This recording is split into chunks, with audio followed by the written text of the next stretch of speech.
It was a battle between the top teams in MLS, with the inside track for the best record in the league on the line, as the Earthquakes hit the road to take on the New England Revolution. Plus, we get the scoop as 5 Quakes get the call to their national teams, and it's mailbag time in the Kit Man's Corner. Get all the interviews, highlights, and action right here on Quakes Insider.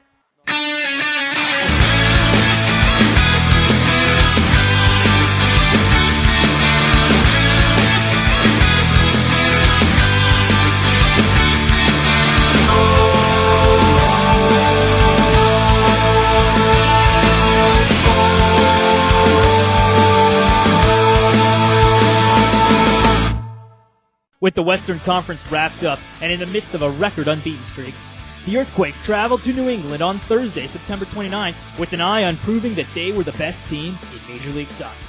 In preparation for the Revs, the Quakes practiced on Friday, September 30th, at New England's practice facility, Rentham State School, an abandoned mental hospital that always provides for an interesting training environment, as Earthquakes goalkeeper coach Tim Hanley showed.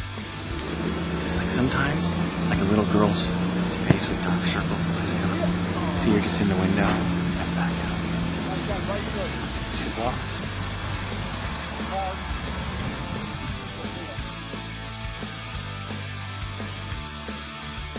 But on Saturday, October 1st, the Earthquakes were all business against the Revolution.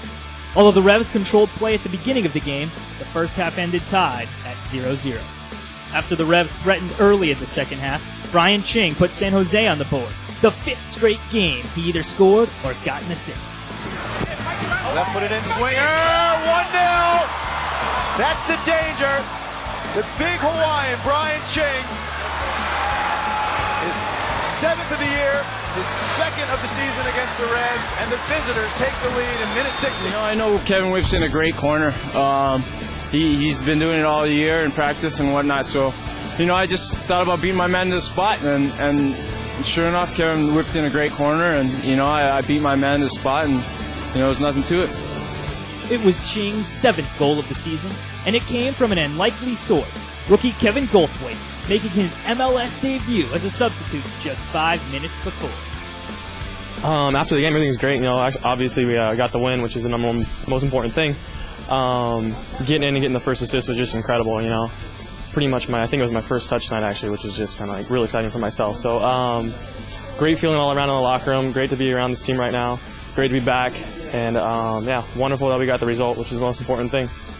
Goldthwait, who returned to the Quakes on September 19th after playing 12 games on loan to the USL's Portland Timbers, was ready for his first taste of MLS action. Ready to go, you know, I was excited to know that Dom and JD decided to give me the chance, so gave me a little confidence boost going in, a little nervous going in, a little jitters with, you know, the Revolution being top in the East and us, you know, being top in the West, but still, you know, going in, like I said, a little bit of jitters, but glad I got it under my belt, glad I got it done, glad I did well, so it. A minute later, the Quakes took the advantage when Daniel Hernandez was issued a red card, leaving the Revs with only 10 men to finish the game. That's the back pocket. That's a straight red for Daniel Hernandez for an elbow to Alejandro Moreno, and the Revs, just past the hour mark, are in a big hole. Well, in real play, you look and you kind of go, well, you don't see too much. I think in slow-mo, I think you see he caught him. It happens so fast sometimes, but I think in slow-mo, I think you see he did catch him. It was kind of a quick one, kind of up the way. You think you were? And then Dwayne De Rosario continued his epic push for the MLS MVP award with an incredible play in the 80th minute. Shoulder charge there, fast break, 3-on-1. Branchino sprinting into the action. Here's De Rosario. Parker's got a foot on it. The shot, 2-0. San Jose hits on the break. And now the Reds have a mountain to climb. My first, you know, I was just thinking to go at them. You know, I think I saw Mullen going down the right, and Brian Ching was following in the middle. It was basically a 3-on-1. So I was hoping the defender would anticipate the pass, but he kind of came to me, and lucky it went through his legs, and you know I found the keeper moving to one side, so I just placed it in the corner. And for his recent spectacular play, De Rosario was named the Earthquakes Maggiano's Player of the Month for September. It was another exceptional performance for the Quakes defense, with Ryan Cochran filling in for the suspended Eddie Robinson, and the top goalkeeper of the year candidate Pat Onstead earning his record 12th shutout out 2005 and his 27th career clean sheet, breaking Joe Cannon's all-time club shutout record of 26. Well, especially here against New England, it's top scoring team in the league, and the players that they have, it's pretty much an all-star team. I thought the guys played great tonight. I think it's a combination of everything. I think everybody's this year has done something to contribute to clean sheets. I even think back to Dwayne DiZero clearing one off the line in Colorado in our first game there. Obviously the back four have been fantastic, but even the forwards, Alejandro Moreno tackling in the box last week, and those are the things that championship teams are made of. With the win, the Quakes became only the second team in MLS history to earn 60 points, as Dominic Kinnear was pleased overall with the San Jose performance.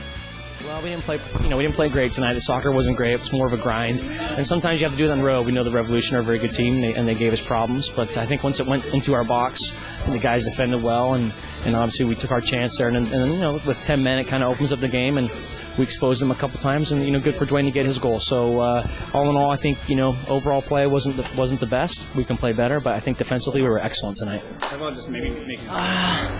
Well, they're going to be aggressive. I mean, it's their home stadium, and they got something to prove, just like we do. And, so we kind of expected them to come out hard, and, we bend, but we didn't break. And, and that's credit to our defense, a strong defensive line, whoever steps in there.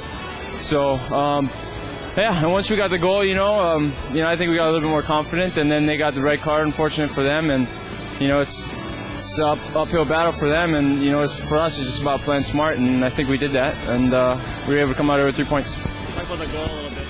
The Earthquakes are now just 1 point away from clinching the Supporters' Shield, and by winning their 5th straight road game, have now set a club record for most road wins in a season.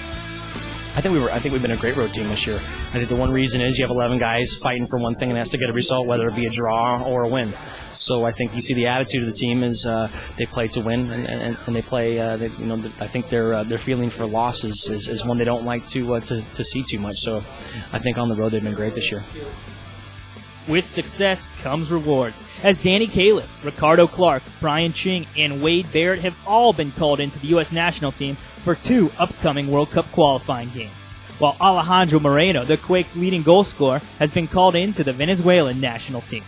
Well, I'm very excited. I'm very happy. I think a lot of work has gone into this, and certainly to be recognized this way, it's quite an honor for me, and hopefully I get an opportunity to play, and hopefully I can take advantage of that opportunity. It's a great honor to play for your country, and obviously it's a lot on the line for us. So these are 2 very important games, and hopefully we're going to do well. Yeah, in my opinion, it's a real tribute to how the team has been doing.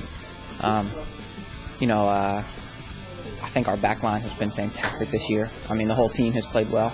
And, I think Bruce is kind of rewarding us for that. And, fortunately, I've been in camp a few times, so Bruce kind of knows me. But I really attribute it to how well the team's played this year, and that's why we've gotten the chances that we have now.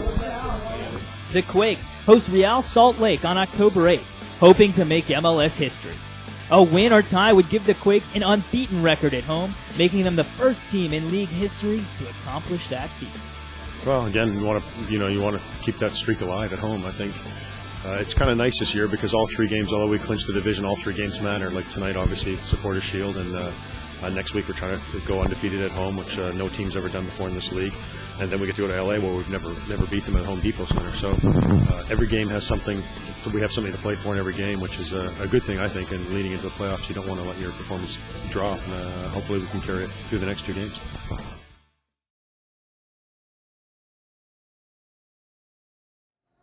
Once again, it's time to enter that happy place that we call the Kitman's Corner. Coming to you from New England as the Kitman dips into his mailbag and answers some of those burning questions from his legions of fans. Daniel from Scotts Valley asks, Kitman, did you break the light playing soccer tennis in Colorado? It's a very good question. No, I didn't.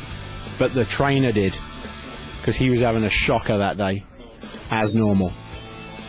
Kitman, my mom wants to know, How do you get grass stains out of white uniforms? Due to sponsorship, I can't answer that. Anybody from Tide or anybody wants to come and sponsor me, I'll gladly take the product. Alex from Scotts Valley asks, Kitman, what is your favorite pregame meal? It's kind of interesting because at home, I always have an egg salad sandwich at lunchtime. That's my pre-game meal at home. And then on the road, it's always pasta, chicken, and some vegetables. Because it makes me strong. Rawr. Here's a question from Jose. Kitman, what is better, shepherd's pie or haggis? Shepherd's pie is great. Haggis is great as well. Like them both. Can do either. And finally, Robert from Portsmouth, England asks, Malcolm, how do you feel now that Southampton is playing in the Championship League? Ha ha, you scummer. Well, Robert, it's going to be interesting because you're going to be joining us next year. Although probably we're going to go back up and we're going to be passing each other. And before he says goodbye, the Kitman talks about his road trip workout. There's nobody to touch me. This body? Look at this. This is soft steel. I'm a highly tuned athlete. In my own mind. What athletics have you done this weekend? I did some arm curls last night. At the bar. Very good for me. Did them on both arms actually. It's a real good workout. Walked to McDonald's. That's 2 days in a row I've done that. I've done really well on that. What's your favorite McDonald's meal, though? Sausage and egg McMuffins. Breakfast only. It's the only time I go there.